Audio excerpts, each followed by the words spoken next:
The life. He just wanted things to get better. The legacy. He brought a bunch of people together and he tried to make a difference in the city. The lasting impact. He loved his family, you know. He just loved doing things. I tell you one thing, I just love my city, Toledo. Tonight we remember former Toledo Mayor Jack Ford. This has been a day to remember one of Toledo's leaders. Jack Ford died this morning. He was 67 years old. Tonight, complete coverage of the death of the former mayor. We'll start with reaction from three people who know what it's like to be the mayor of the city of Toledo. Donna Owens, Mike Bell, and Cardi Finkbeiner tell us we lost a community leader today. They all talked to 13 ABC's Santa Ora. Three-time Mayor Cardi Finkbeiner is mourning the loss of a 35-year-long friendship. Jack Ford was a very, very caring individual, a very caring man, and this community is going to miss him a lot. I'm going to miss him a great deal. Ford and Finkbeiner ran against each other for mayor in 2005, but they worked together long before that. Larry and Jack and I worked to pass the Strong Mayor Form of Government in 1992 after it had been defeated 6 or 7 times in our city. Finkbeiner says Ford blazed many trails. He created CareNet and SASE, Substance Abuse Services, Inc.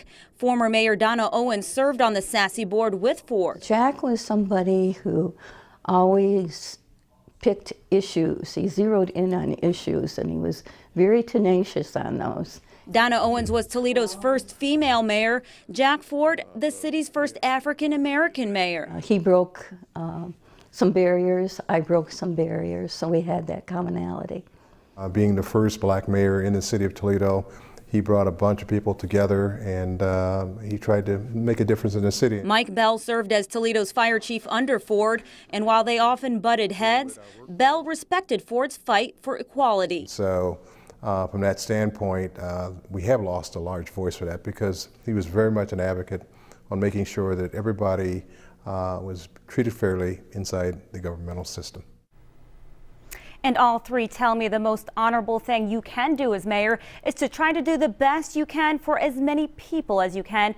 And they all feel Jack Ford accomplished that as a true public servant. Reporting live tonight, Santa Ora, 13 ABC Action News. Jack Ford is one of 3 former Toledo mayors to die in just the past 7 weeks. You'll remember on February 1st, Mike Collins suffered cardiac arrest and then died 5 days later. He was 70 years old. John McHugh was Toledo's mayor from 1990 to 1993. He was 84 years old when he died on January 30th. Ray Wood, president of UAW Local 14, says both Collins and Ford were dedicated to our community. Even though they've had different regimes or different areas, but together they help put this Toledo community on a path where we can work together, where we can agree to disagree, when we can do the things that are in the best interest of our community. Mayor Paula Hicks Hudson commented on Ford's death early this morning at a campaign event. She told the crowd gathered there that Jack Ford was her mentor. Sunday, when I went and talked to him, it was more about what I needed to do in order to be successful in this race. He asked me, was I prepared to do the hard work? Jack Ford spent 10 days in the hospital because of his complications from kidney disease. Ollie Burton is his cousin and a pastor in Ford's hometown of Springfield, Ohio, near Dayton. He says the family thought that Jack Ford would recover. He said he was doing pretty well, you know, but I knew he was having complications, you know, with his kidneys, you know. So the family, you know, right now, you know, we weren't prepared for this because we thought he was making a good recovery, but you know, we know things like this happens.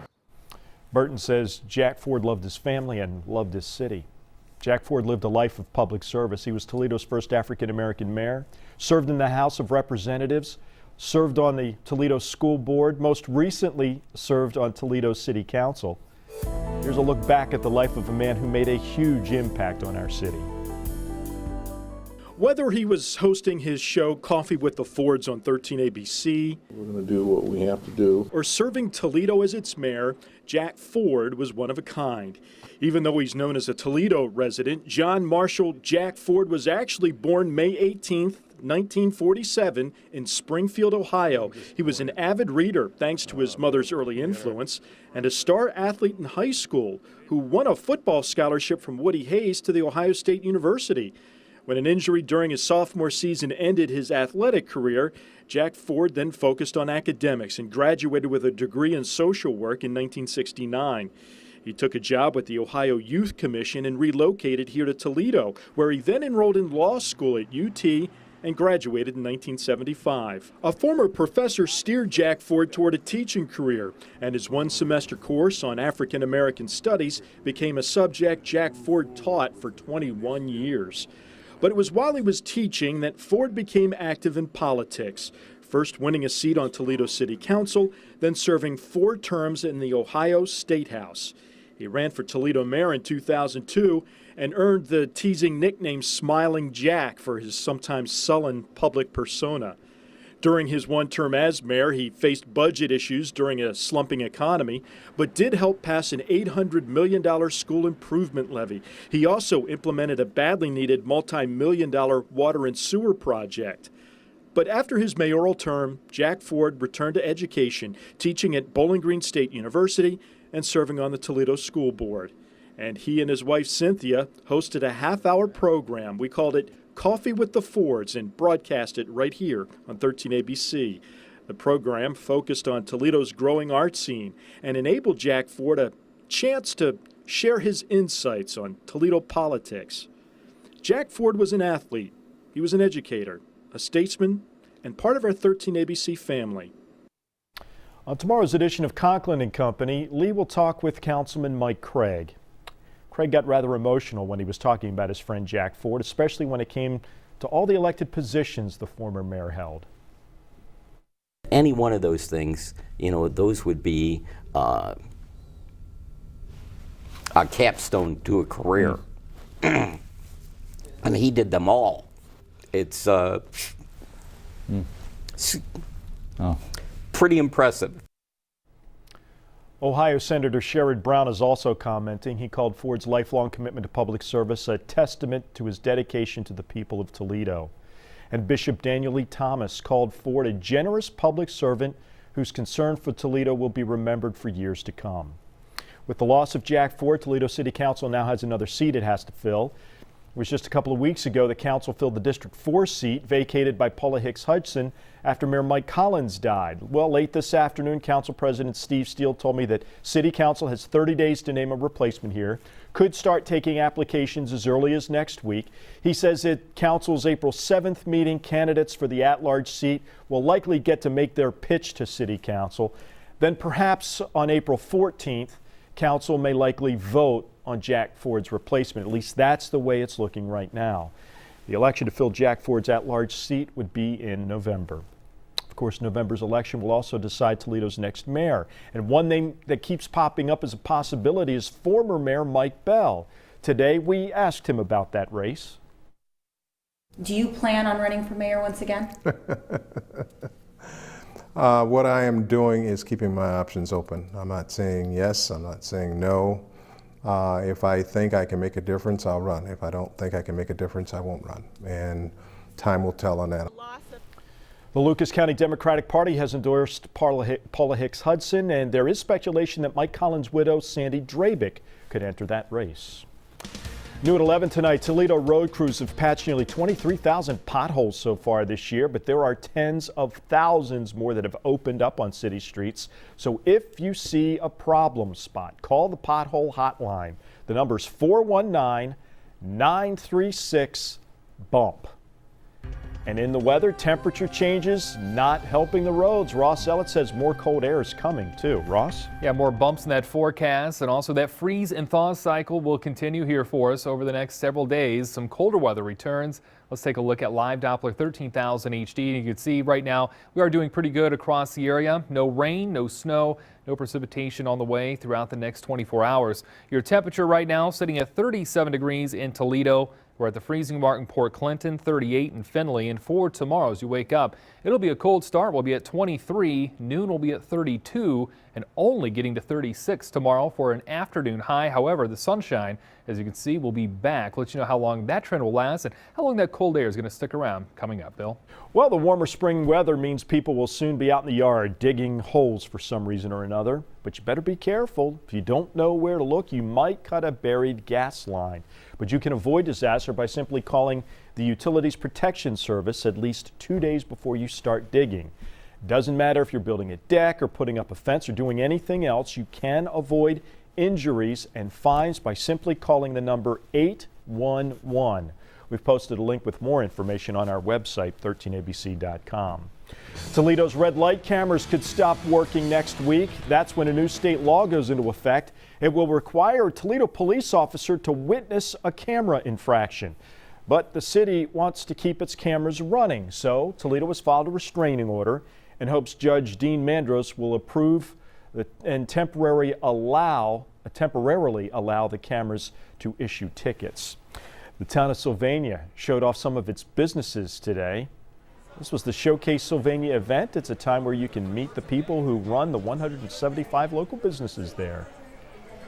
We want everybody to stay here and shop local. So hopefully it will boost the economy and people will walk out of here getting the information that they need. That expo also featured giveaways and interactive games. Cedar Point looking to hire 5,000 people this summer. So tomorrow the park will hold open interviews at Breakers Express on Cedar Point Drive. You can apply online through a link on 13abc.com. America's Roller Coaster opens May 9th. Toledo Early College High School is celebrating its 10th anniversary this weekend. It's not a charter school, but it is part of the TPS district with 12 teachers and about 120 students over at UT Scott Park campus. Some kids earn up to 60 credits before they enter college. I think when you find out that most students who are first generation college will drop out within the first year, our school gets them well over that hump. And once you get to your actual college classes on campus, you find yourself more prepared than most college students that are there. And even my professors have told me that we excel more than their average college student. So that's really exciting. So it's definitely great preparation for college. Students come from all over the area, and you can hear more about that conversation tomorrow at noon on Roundtable. Here's a look at what's in tomorrow's editions of the Toledo Blade. Business is booming in Hancock County with a Fortune 25 company right on Main Street, a cluster of foreign manufacturers, and a new research and development center staffed with scientists and engineers from around the world. And some areas, including Toledo and Ottawa Hills, are working to keep the deer population in check. You can read more about these and other stories in tomorrow's edition of the Toledo Blade at ToledoBlade.com. Students from All Saint Catholic School did some community work today. The 8th graders painted a home in Wood County as part of the Habitat for Humanity program. Penta Career Center students have worked on this home since early September. And the University of Toledo helped recycle more than 27,000 pounds of computers and other electronics at an e-waste event today. It was part of a national effort called Recycle Mania, which focuses on recycling electronics without harming the environment. Still ahead, a huge Saturday for girls' high school hoop action in Columbus, plus the Walleye tangle with a division rival.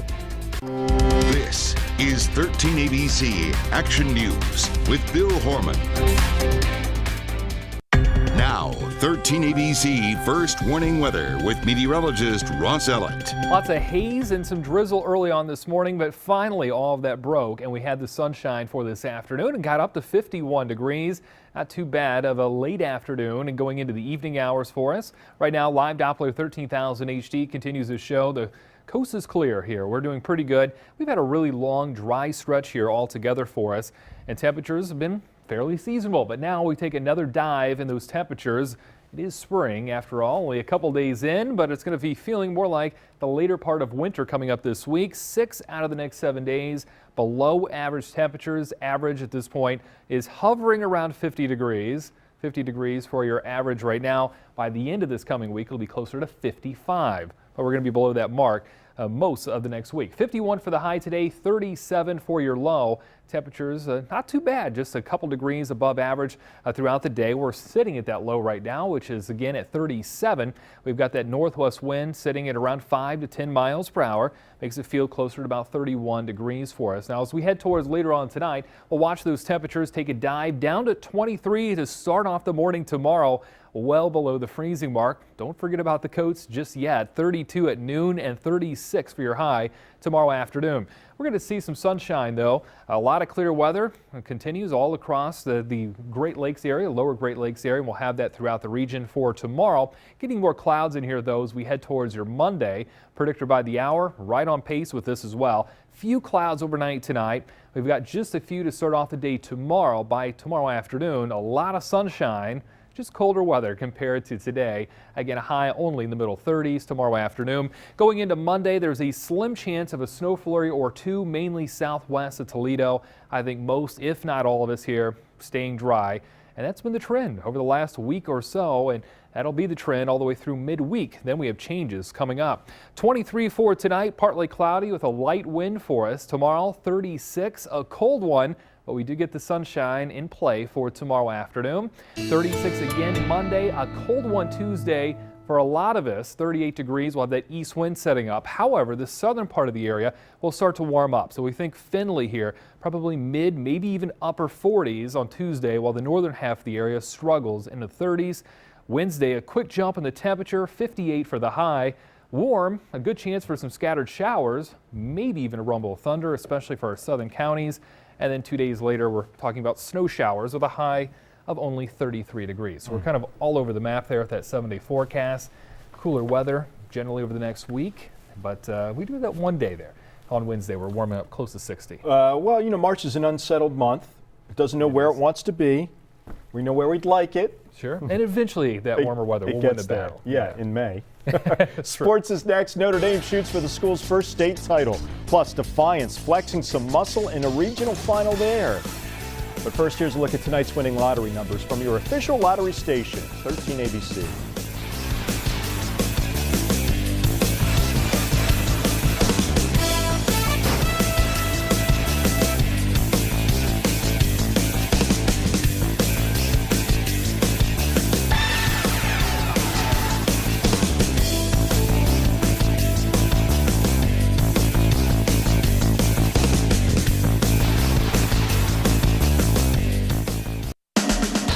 ABC Action Sports teaming up with BCSN. Now here's Joe Nugent. After 3 consecutive trips to the state semis, Notre Dame breaks through with a chance at the big trophy. They face Lakota West for the girls' Division I state title. Doesn't get any bigger. Christiana Jefferson sparking the first half offense. Strong with that drive to the right. She leads all scorers with 16. Now to the left. Some contact. No worries. Kayla McIntyre all over the rebound. Back up and in. Eagles down 6 at the break, and they fall behind by 14 in the third. But far from over. Mariah Copeland hits a couple threes. Then CJ again in traffic. The and one. They pulled within 2. But that is it. Lakota West hangs on 44-38. Notre Dame settles for silver. I'm ecstatic for where we came. I'm ecstatic to have a chance at the state title. The thing I'm going to miss most is not coaching these 8 seniors again. Proud of how far we got, and I just want to say that it's Deborah Moore, Associate Commissioner of the Ohio incredible 4 years here. Will now present the 2015. And I love all my teammates and the fans. I'm grateful to be a part of this team. It's a great group there. Division II state title. Rogers also trying to win their first state title. They face a team that beat them a year ago, Alter. Breland Hampton Bay slashing through the lane. Rams build a 6-point first quarter lead. Kiesia Peace from the arc. The triple goes, one of 3 players in double figures. Sydney Petty leads Rogers, 11 points, 8 rebounds, 4 offensive, but down 5 at the break. Rams come clawing back. Tanea Beecham on the loose ball off the window.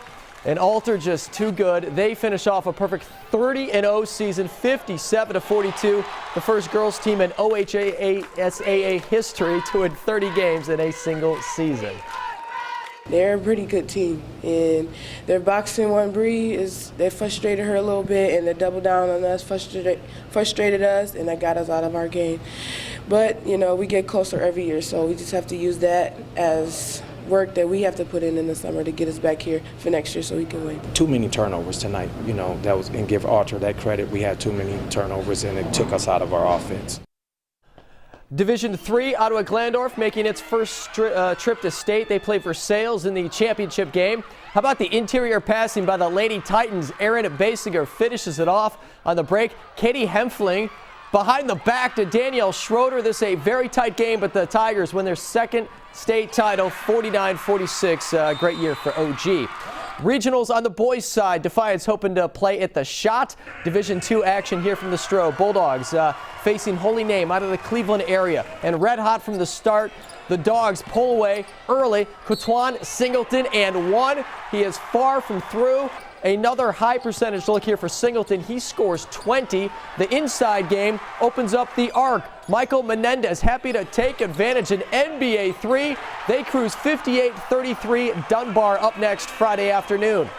D1 Regional, it's Savage Arena. Lima Senior, St. Edward. Tight game, 10 ties. Spartans' largest lead right here midway through the third. A slim 2-point advantage. No stopping Kipper Nichols, who still remains uncommitted. The senior scores 22. St. Ed's headed to state 50-42. Still to come, the dance. Ohio State tried to knock off Arizona. North Carolina State making the most noise this weekend in the NCAA tournament. They knock off number 1 Villanova. Ohio State tried to do the same to Arizona, a 2 seed. Mark Loving re-emerging for the Bucks. The Toledo native knocks down an early jumper. Then Amir Williams throws down. Ohio State by 6. They're thinking upset. Second half in a hole. Mark again, this for 3. He scores 8 off the bench, but Zona controls the final 20 minutes. They take it 73-58. Gabe York hits a handful of threes. I think when you're playing a team the caliber of Arizona, you need a little bit of luck. You need him to miss a couple of those. But, with that said, to do over again, I've done the exact same thing that we did.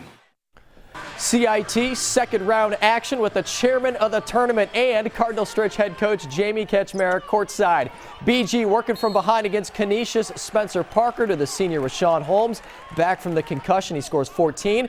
Limited action this year for JD Tisdale. Knocks down a second half 3. Leads the charge off the bench with 8. Javon Clark, another senior, scores a team-high 17, but this is it for the class. The 4 seniors. Canisius leads wire-to-wire 82-59. Falcons finish a good year 21-12 with a tough one in the finale. Certainly wasn't one of our better efforts. It was borderline uninspiring, at least from where I sat. I'm disappointed that the season ended that way.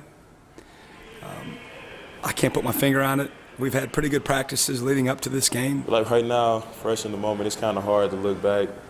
But I'm, sure a little bit from now we'll be able to reflect back and look at some of the good things we did this year. But right now it's tough.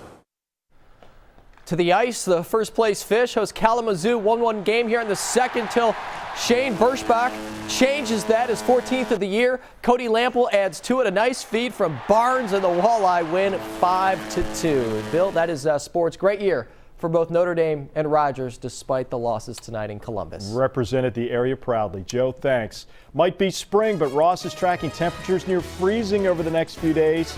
Update on his forecast when we come back.